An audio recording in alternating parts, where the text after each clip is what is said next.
सही में धोपिया लगा तो मरचा चिंता से कल की सीता।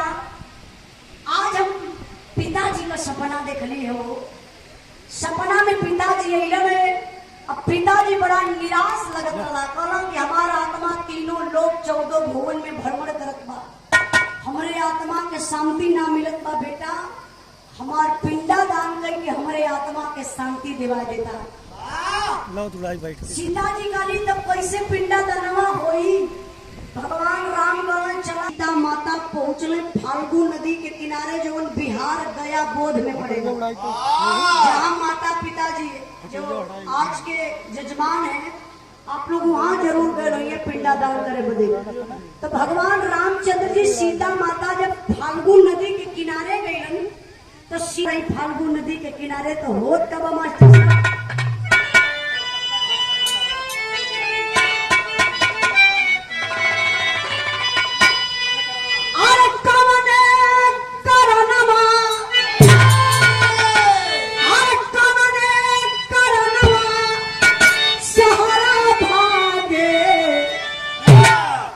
पपिया कबलिया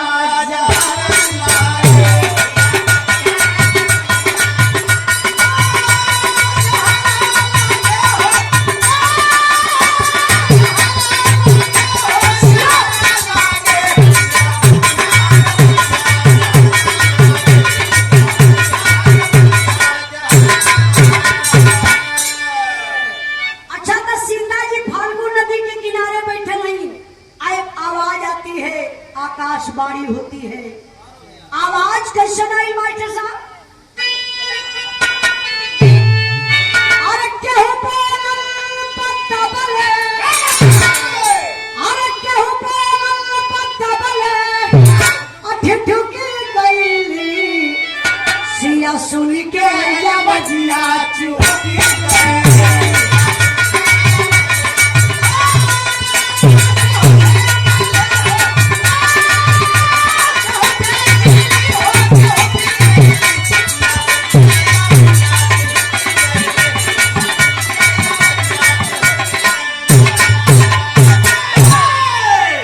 दशरथ कया तमा बोलल बाप बचनिया, अब भूख लगल बेटी का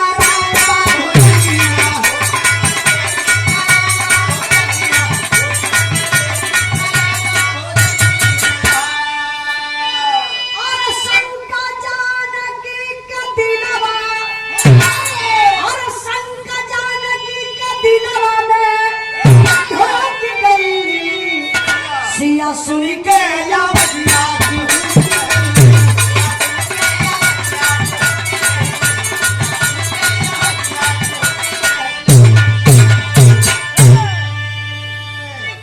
सीता जी बैठक नहीं फाल्गु नदी के किनारे। आवाज आई, आकाशवाणी हुई, राजा दशरथ की आवाज थी वो। बेटा पिंडा दान की मुहूर्त निकल रही है। समय निकल जाने पर पिंडा दान करने से कोई मतलब नहीं निकलेगा।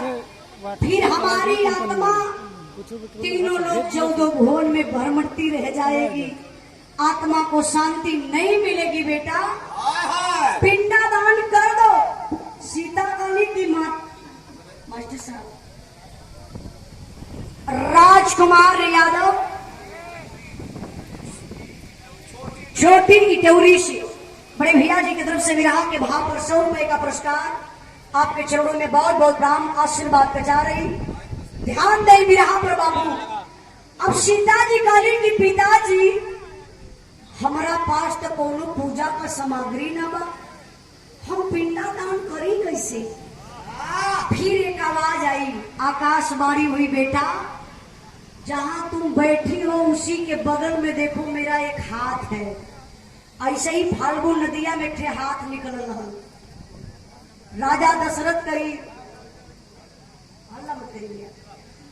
तो राजा बेटा एक काम करो, पूजा की सामग्री नहीं है तो कोई जरूरी नहीं है, सिर्फ पिंडा दान से मतलब है कि हमारी आत्मा को शांति मिल जाए। जो फाल्गु नदी है उसी में से बालू का पिंडी बना लो। अब बालू का पिंडी बना के मेरे हाथ पर रख दो, पिंडा दान हो जाएगा। सीता जी सोचली कि पिंडा दान कर ही के बाद अगर ना करो तो पिताजी का आत्मा फिर भ्रमणते रह जाई। एक काम करी कि ये बलुआ के पिंडी बनाए के पिंडा बनवा कर दी ताकि पिताजी की आत्मा के शांति भेटा जाए। सीता जी हाथ समाप्त हो गए और जब वहां कुछ अब ना देखात बा, धीरे धीरे समय बीतल। भगवान रामचंद्र जी पूजा का सामग्री लेके अलन।